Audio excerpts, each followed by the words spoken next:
Баршаңызға қайырлы күн достар. Бүгін сіздермен бірге Ақмарал каналына қош келдіңіздер. Бүгін сіздермен бірге медовый торт жасап көрейік. Бүгін менің Асқатаудай әкемнің құрметіне медовый торт пісіріп жатырмын. Сіздер де әкелеріңізге торт жасап беріңіздер. Егер де менің каналыма тіркелмеген болсаңыздар, тіркеліп, лайк басып, комментарий жазып кетіңіздер.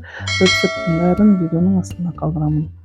Видеоның соңына шейін қарап шығыңыздар. Егер рецепт ұнаса, достарыңызбен бөлісіңіздер. Осындай торттарды әрдайым ата-аналарымыздың жақсы күндерінде пісіріп беру әрдайым нәсіп етсін барлығымызға.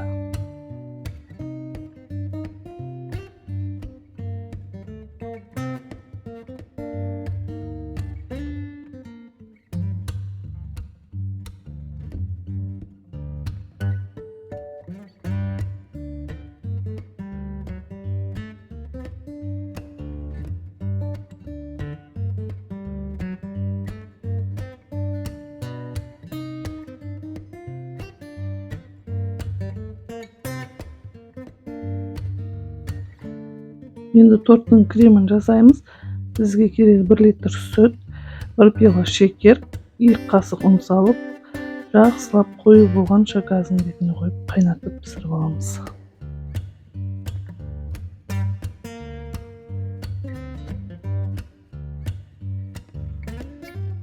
Кремімізді пісіріп дайын болған соң суытып қоямыз. Суытып қойғаннан кейін суыған соң үстіне сары майды салып, жақсылап миксерлеп, әдемі қылып крем дайындаймыз. Сонда креміміз өте керемет дәмді болып шығады.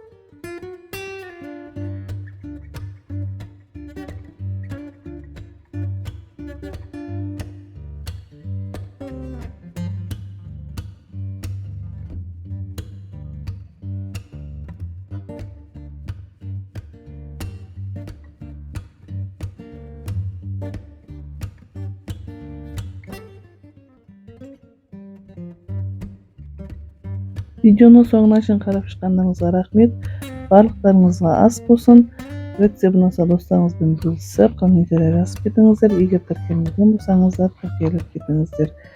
Сіздердің әрбір жазған комментарийларыңыз менің каналымның дамуына өте зор үлесін қосады. Видеоның астына комментарий жазып қалдырыңыздар. Мен сіздердің комментарийларыңызды оқып шығамын міндетті түрде. Алдағы уақытта менен қандай рецепттер күтесіздер, оны да жаза кетіңіздер. Сіздердің жазған рецептеріңізді осы каналыма саламын. Баршаңызға рахмет.